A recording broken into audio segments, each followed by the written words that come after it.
excited to be here with you all today to talk a bit about connectedness in relation to this conference, particularly connectedness as it relates to Hispanic-serving institutions and broader impacts. Actually, if interested, I want to encourage you to possibly connect not only with this session, but also with your conference experience in some ways that lend well to social media. So we've got a few both Twitter and kind of things that you can engage with via Facebook if you so choose to do so. But I just wanted to provide you with some of this information at the onset.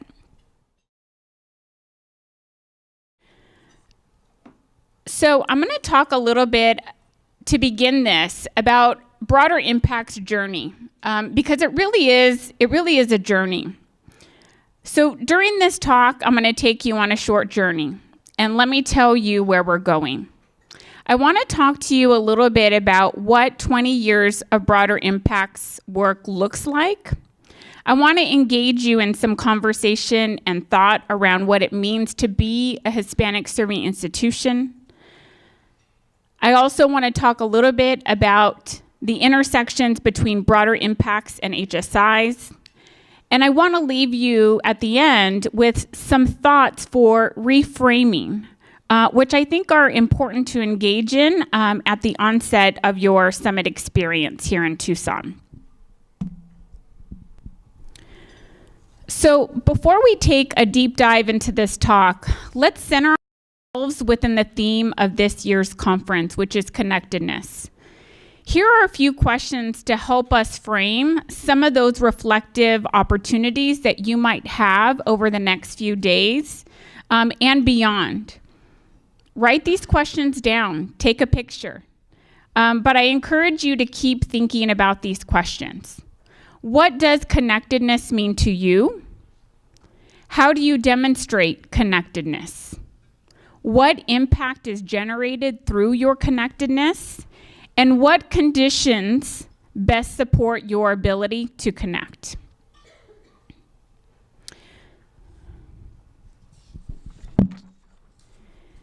So, in an attempt to engage the conference theme of connectedness relative to broader impacts, I really had the opportunity to think about my own journey of doing broader impacts work, particularly in STEM. And really, I came to the conclusion that I've been doing this work for nearly 20 years.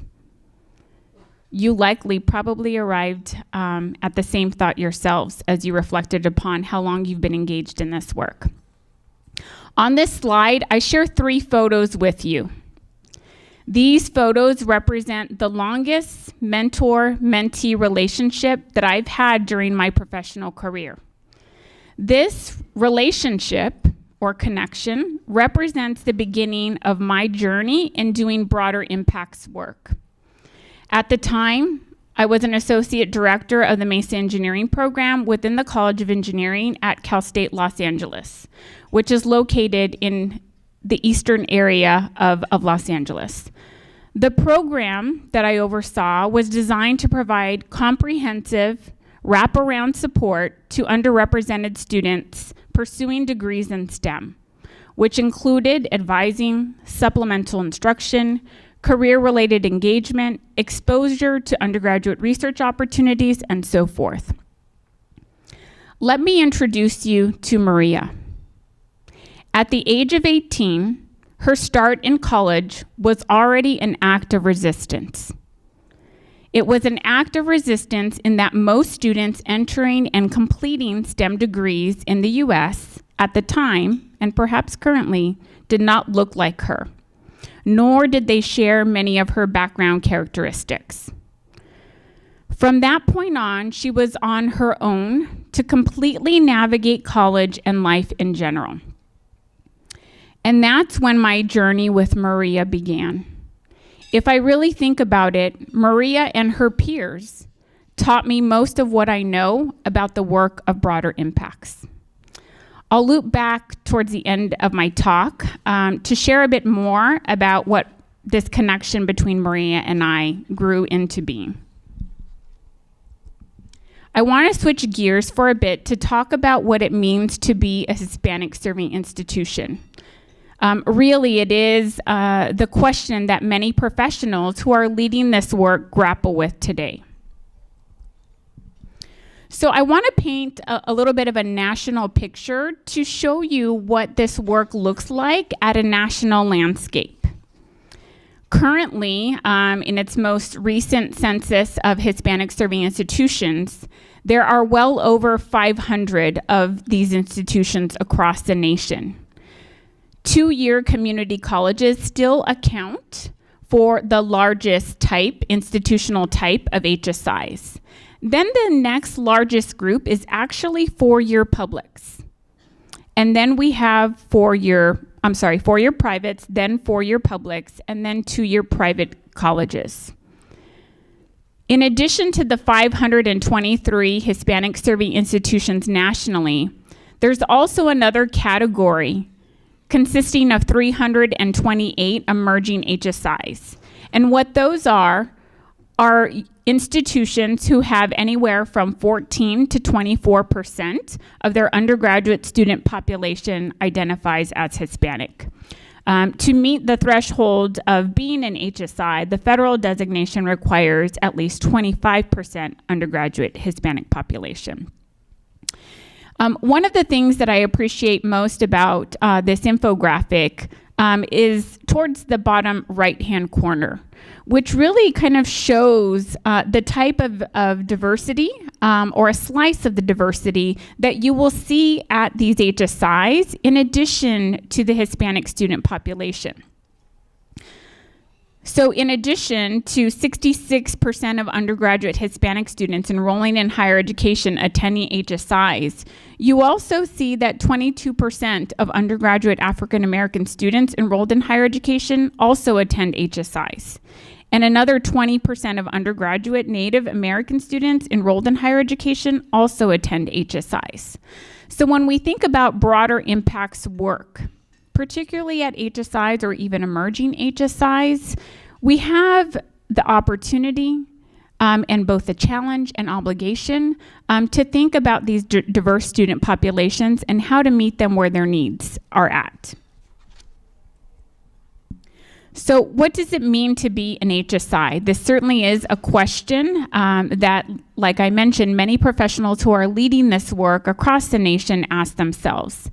And leading researcher for HSIs out of University of Pittsburgh, Dr. Gina Garcia, recently published a book in which she says neither the percentage of Latinx students nor the federal designation actually defines what it means to be an HSI. So if that's the case, then what is it? So I state that it is what you make of it. So make it count.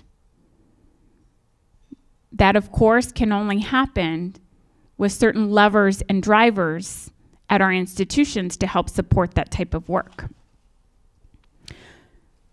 Similar to what Jeff mentioned earlier, really focusing on the servingness piece to it, what does that mean?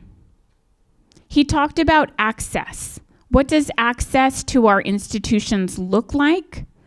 When students arrive at our doors, how are we intentionally committed to not just getting them through, but also making sure that they stay? In what ways are we intentional in our broader impacts work in thinking about the ecosystem of their experience once they arrive at our campuses? Is the environment educationally enhancing? Is it welcoming? In thinking about opportunities and outcomes, are those equitable? Take a scan across the institutional work and your ability to touch upon broader impacts work. It really is everything from recruitment and in early academic outreach engagement to alumni engagement, perhaps engagement with your statewide and local legislators, and everything in between.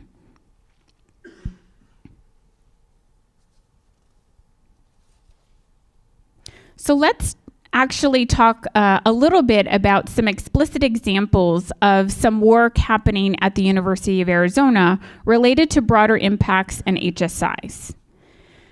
So approximately a year and a half ago, in fiscal year 2017, myself and a few colleagues, faculty represented from both the STEM disciplines as well as social and behavioral sciences, formed a team and responded to a Dear Colleague letter issued by the National Science Foundation, in which they had been charged with Congress to develop a program specifically earmarked to support Hispanic-serving institutions. The University of Arizona was one among 4 universities across the nation to respond to this call and successfully be awarded a conference grant.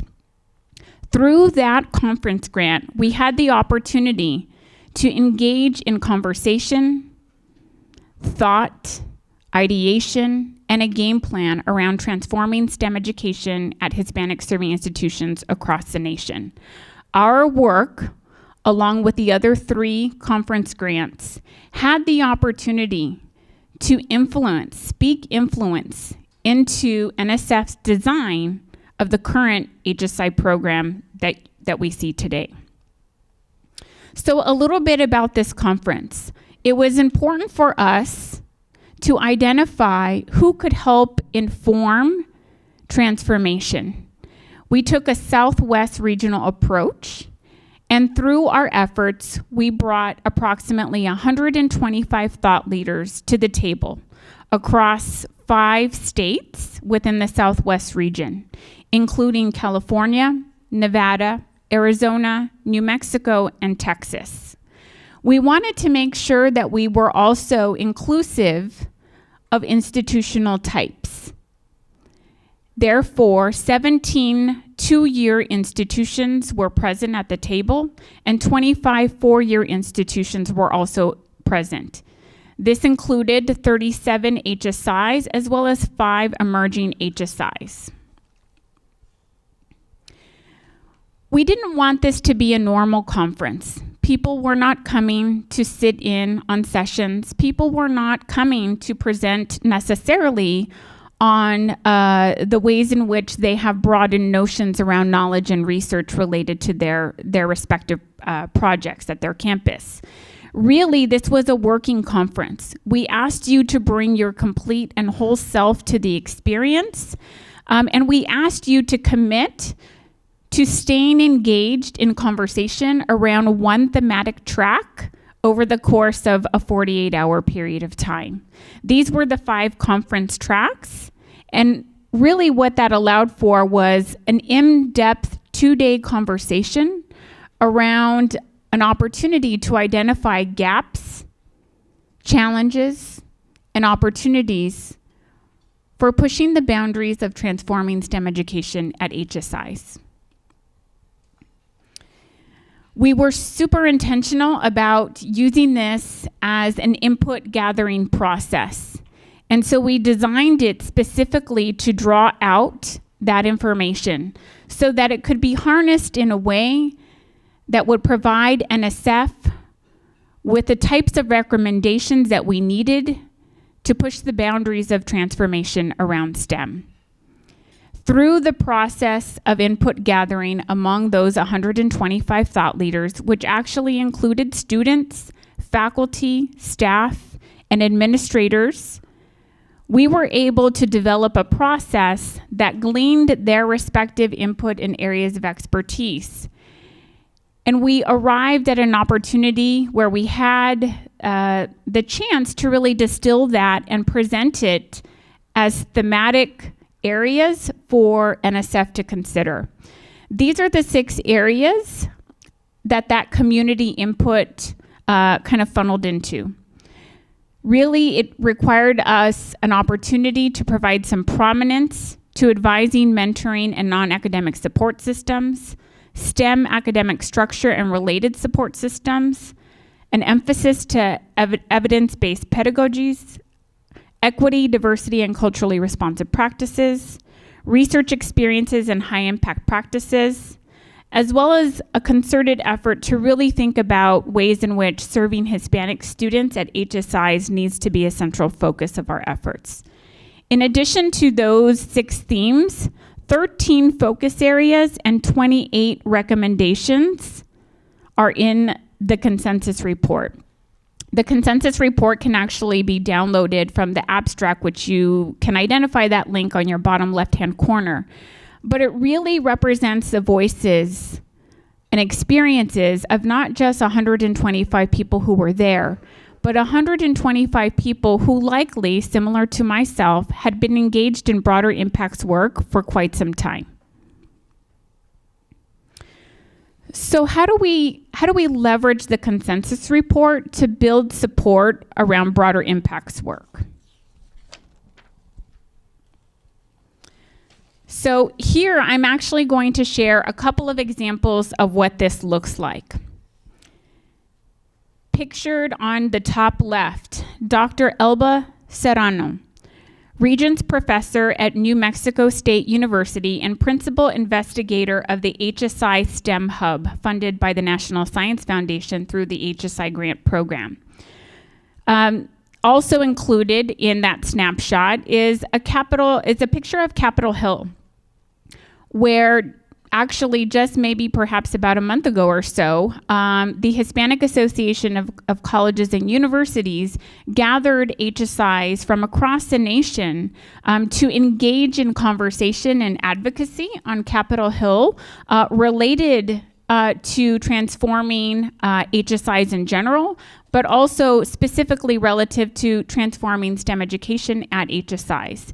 It was an opportunity for me to meet with legislators from Arizona in their own offices on Capitol Hill, accompanied by students, to be able to have the opportunity to hand deliver the consensus report, and for them to hear about ways in which students' lives, about their academic journeys, were transformed by this work of broader impacts. The second picture, which is located to the top right, is a collaboration between Bank of America and the Tucson Museum of Art. I think it's an important reminder to think intentionally about who our collaborators are and who collaborators can be. Through this collaboration, we used a traveling exhibit called 30 Americans to serve as a launch pad for having a conversation about equity, inclusion, and unconscious bias. I served as a panelist that evening and was completely floored about how the conversation transcended so quickly through the power of art. The third picture, which is the bottom left, my broader impacts work and expertise, specifically related to HSIs, was leveraged to inform statewide efforts for closing post-secondary gaps, particularly within the state of Arizona. This work was presented to the Western Interstate Commission for Higher Education. And we did that in Frosty, Utah, in the month of December. The last picture, which is to the bottom right, this picture is a good reminder to recognize who may and may not be at the table with you doing this work. To my left is a longtime alum of the U of A and member of our local Tucson community who serves as the chair of the Hispanic Community Council. And to my right is the U of A's alumni's chief operating officer.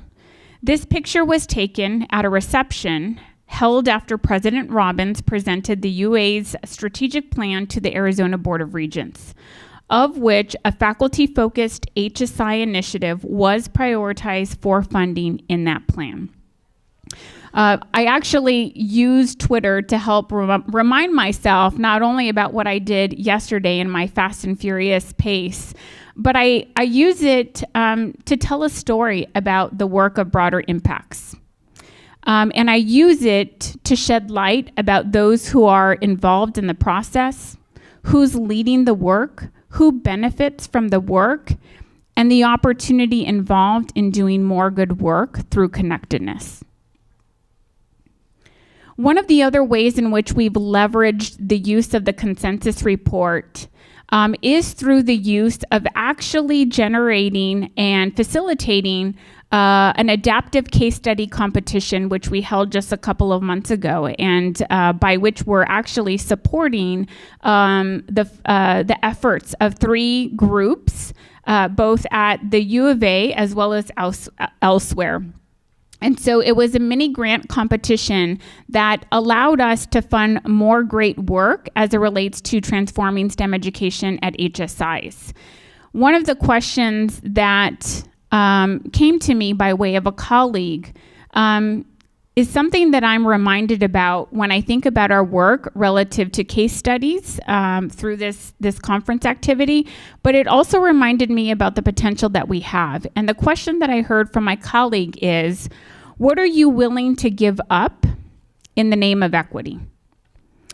And the adaptive case study competition is an actual commitment on the part of our NSF-funded activity to give up some of our own monetary funds to support and inspire the good work of broader impacts at other institutions. So who doesn't love a road trip, right? So in order to get the message out, because certainly a consensus report collecting dust on someone's shelf or perhaps just living in an open access repository isn't quite the type of mileage that we anticipated our work getting. So in order to get the message out there and into the hands of folks, we said we're going on a road trip. And so between myself and a few colleagues, we've been taking this show on the road. We've been taking the consensus report and the voices and the experiences behind that consensus report on the road, and have had the opportunity thus far to present at least at 4 out of the 5 opportunities here. So, thoughts for reframing. Remember at the beginning of this talk, and I introduced you to my longtime mentee, Maria. She put herself through college, earned both a bachelor's and a master's degree in electrical engineering, and recently became a supervisor at Southern California Edison.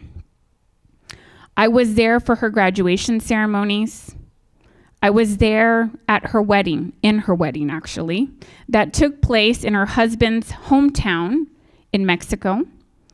I visited her in the hospital during the arrival of her firstborn child and continued to nurture the connection that we started nearly 20 years ago.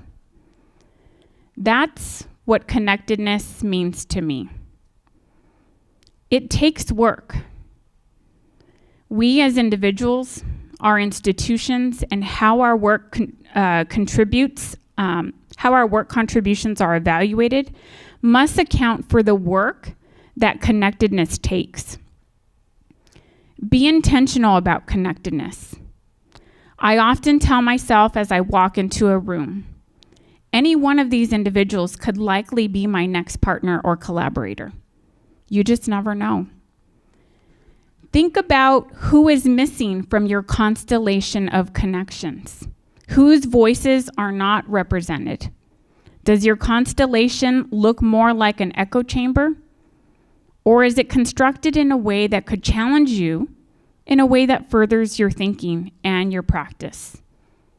Broader impacts really is self-work, both as individuals and institutional commitment and investment. It's about breaking down barriers to STEM, reorienting our mindsets and practices towards supporting equitable conditions necessary to bring about change. This work also involves connectedness to people and place. Most might think that connectedness simply means a connection between people, but there is cultural relevancy in recognizing place as connectedness. Whether place is the Southwest region, a border community, or East Los Angeles, our practices must be congruent with the ways of knowing and being that can be found among both place and people. Thank you for engaging in the work that you do. I am in awe and completely inspired as I ran through the series of workshop topics that you all have convened to engage in. Thank you to NABI and the leadership for having the foresight to even generate a space like this. Thank you so much for having me, and I really look forward to engaging with all of you during this experience. Thank you.